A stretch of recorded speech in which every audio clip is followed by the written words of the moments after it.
আজি পবিত্ৰ ঈদৰ দিনাই এটা ভাল খবৰ। চাৰিওফালে কেৱল নিৰ্বাচন, মূল্যবৃদ্ধি, অভাৱ, অনাটন, চৰকাৰ বিৰোধী বিভিন্ন ৰাজনৈতিক সমালোচনাৰ মাজতেই এই ভাল খবৰসমূহ টিয়কবাসীৰ লগতে অসমবাসীক গৌৰৱান্বিত কৰি তুলিছে। টিয়কৰ এগৰাকী মেধাসম্পন্ন ছাত্ৰ জেহিদুল হুছেইনে সুদূৰ আমেৰিকা যুক্তৰাষ্ট্ৰৰ জলপানী লাভ কৰি পোষ্ট ডক্টৰেট ৰিচাৰ্চৰ বাবে নিৰ্বাচিত হৈছে। জেহিদুল অসমৰ একমাত্ৰ ছাত্ৰ যি এই ৰিচাৰ্চৰ বাবে দেশক প্ৰতিনিধিত্ব কৰিবলৈ সুবিধা পাইছে। সেয়ে আজি জেহিদুলৰ টিয়কস্থিত গৃহত তেওঁ সম্ভাষণ জ্ঞাপন কৰিবলৈ ৰাইজৰ আগমন পৰিলক্ষিত হৈছে আৰু তেওঁ নৱপ্ৰজন্মৰ বাবে আদৰ্শ বুলি অভিহিত কৰিছে। উল্লেখযোগ্য যে উচ্চতৰ মাধ্যমিক পৰ্যন্ত যোৰহাটতে অধ্যয়ন কৰি পৰৱৰ্তী পৰ্যায়ত ৱাইল্ড লাইফ ছায়েন্স বিষয়ত প্ৰায় 20টা বাঘৰ গতিবিধিৰ আচৰণৰ ওপৰত গৱেষণা কৰি ইতিমধ্যে PhD ডিগ্ৰী লাভ কৰিছে জেহিদুলে। বৰ্তমান জীৱ-জন্তুৰ দেহত থকা মহামাৰী কৰোনা ভাইৰাছ মানৱ দেহলৈ সংক্ৰমণৰ ওপৰতে 2টা বছৰৰ বাবে আমেৰিকা যুক্তৰাষ্ট্ৰৰ জলপানীৰে গৱেষণা কৰিব জেহিদুল আৰু এই গৱেষণাই মানৱ সমাজলৈ ইতিবাচক প্ৰভাৱ পেলাব বুলি সকলোৱে আশা কৰিছে। এই যোনটো মই এইটো প্ৰজেক্টত চিলেক্ট হৈছোঁ সেইটো আপোনাৰ ইউনিভাৰ্চিটি অফ মেৰিলেণ্ড ষ্টেটত আছে, ৱাশ্বিংটন DC ওচৰতে আছে। এই প্ৰজেক্টটো বেচিকেলি মানে আপোনাৰ ক'ভিড ভাইৰাছৰ ওপৰত মানে তাতে এটা ডিয়াৰ পায়, হোৱাইট টেইল ডিয়াৰ, যোনটো মানে কেনেকৈ ট্ৰান্সমিশ্যন হয় হিউমেন ৱাইল্ড লাইফ ইণ্টাৰেকশ্যনৰ ওপৰত। তো সেইটোৰ ওপৰত এইটো অধ্যয়ন আছে। এইটো 2 year প্ৰজেক্ট হয়, যোনটোত মই চিলেক্ট হৈছোঁ। এইটো ফুল্লি ফাণ্ডেড বাই US গভৰ্ণমেণ্ট।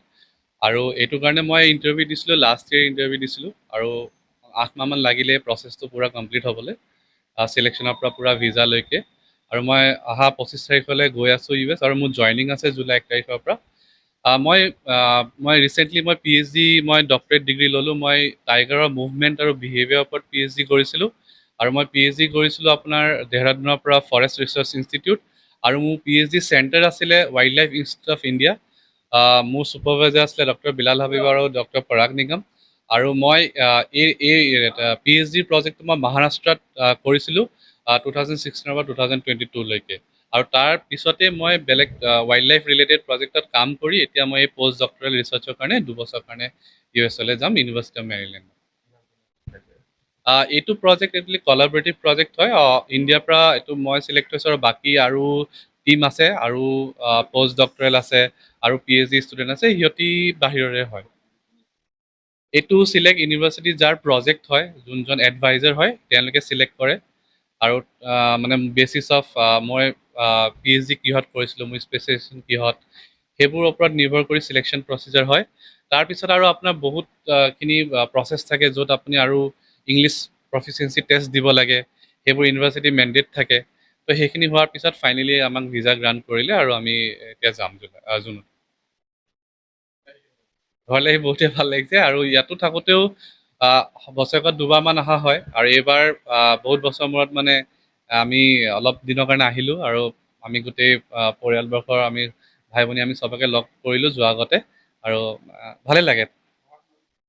মই স্কুলিং কৰিছিলোঁ কাৰ্মেল স্কুলত, আৰু যোৰহাট। তাৰপিছত মই আপোনাৰ JBত 11-12 কৰিলোঁ ছায়েন্স বেকগ্ৰাউণ্ডত।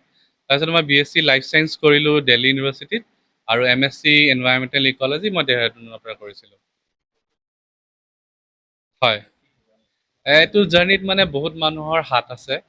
মানে মা দেউতাই সৰুৰ পৰাই মানে পঢ়াত ধ্যান দি পেলাই আমাক পঢ়ালে ভালকৈ।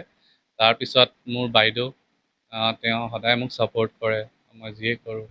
তাৰপিছতে মোৰ ৱাইফ, তেখেতো চৰফা হুছেইন, তেখেতো এজন PhD হোল্ডাৰ হয়, তেজপুৰ ইউনিভাৰ্চিটিত তেওঁ PhD কৰিলে। তেওঁ মোক বহুত ছাপোৰ্ট কৰে লাইফত মই যি ডিচিজন লওঁ, মানে একাডেমিক ৱাইজ। তো সেইকাৰণে আজি এইটো মানে এনেকুৱা এটা বস্তু এটা মই জীৱনত পাইছোঁ মানে। অসম আদিত্য টিয়ক।